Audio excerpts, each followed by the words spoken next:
you doing today? Fine. My name is Jewel Watts. I'm from North Carolina A&T. I'm a grad student in computer science. So just tell me a little bit about yourself. I am not a computer scientist. I'm in awe of computer scientists.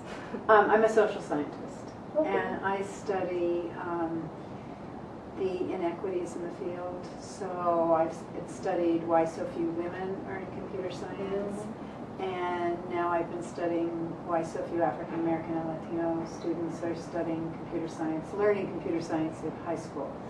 So I study the field, Okay, but I'm not a computer scientist. that's fine. So what kind of tools do you use when you do your research?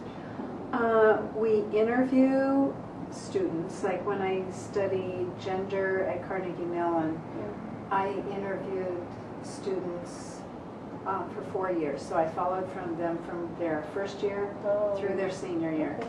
And in the high schools, I interview students, teachers, counselors, principals, and then do observations of the classroom and some surveys, but I'm a qualitative researcher, Okay. which means that it's mostly based on interviews. Okay. That seems really interesting. So what are some of your findings that you found to be very, very interesting?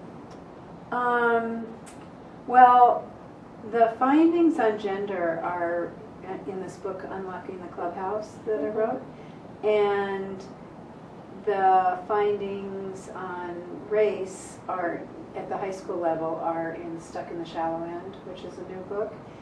And I would say that in the latter case with high schools, that what we found is there's incredible disparities in the courses that kids are learning, and the disparities fall along race and socioeconomics in the neighborhood and of the schools, so that in schools with high numbers of kids of color, the curriculum in computer science is usually the very basic, rudimentary, low-level skills and not computational thinking. And so there's big gaps, big differences in which kids are learning what and being prepared and being introduced to computer science. I totally understand that, because in my high school, we didn't have any computer science classes at all, like not even one. I took like keyboarding, stuff I could pretty much do at home. So, and then I went to college and people were just typing away at C++. I'm like, what are you? So how did you get into it? Well, I don't know. I was just intrigued by it, like just from the Oregon Trail, just playing simple, when computers, I guess, first came to schools. So we had computers in schools, but once we got to high school, they kind of just all we had was keyboarding and learning Microsoft Office and things of that sort. So I just knew it was more to it. Like, how does the game work? How can you make a game? So I guess. Were you a strong math and science student? Yes, and I was also really good in math and science, and I was in advanced courses in math and science, so that did help a lot. But it was just a small group of us, like out of maybe 35 students that were in our class, only 5 were in advanced classes.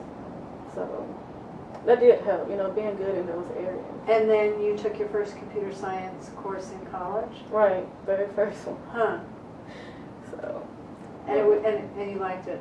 I did. It was frustrating at first because we were using like a Unix system and just a big black box, well, small black box, and it just kind of looks boring at first. You don't know really what you're doing. You're just computing somebody's paycheck or something. So I'm like, okay, there's got to be more. It's like I'm always just trying to dig deeper into it and try to see what more I can do that's going to be interesting and not just doing a simple calculation. And I want to see some graphics, some GUI. So we got into Java, and it's just getting better and better.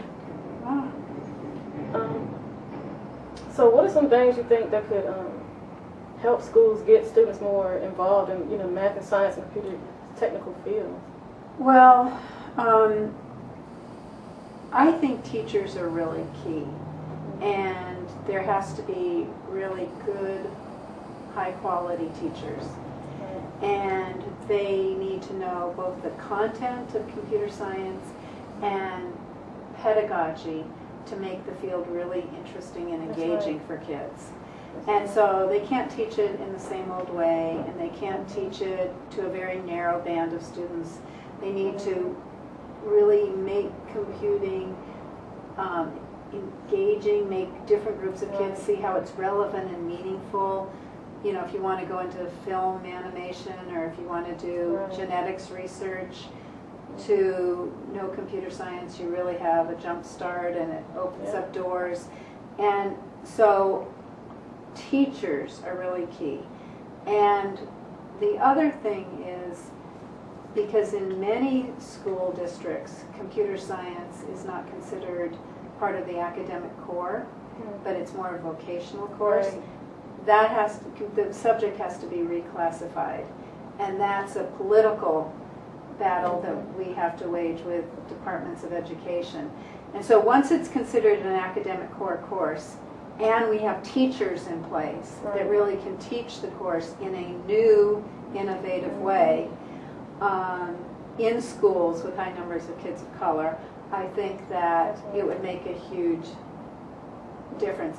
And kids in those schools need to see that a lot of people that are involved in computer science are, you know, look like them and are of different races and both genders. And that's exactly right.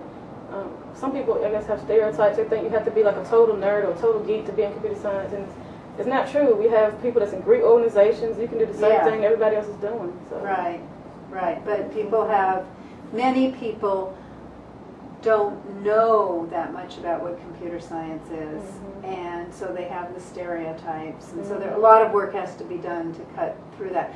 On the other hand, my research showed that there's so many kids out there that are really interested and would like to know more if given the opportunity, but they just don't have those opportunities. That's right. I think that will change a lot. Yeah. So congratulations on your book. Well, thank you. Congratulations on you. Thank you.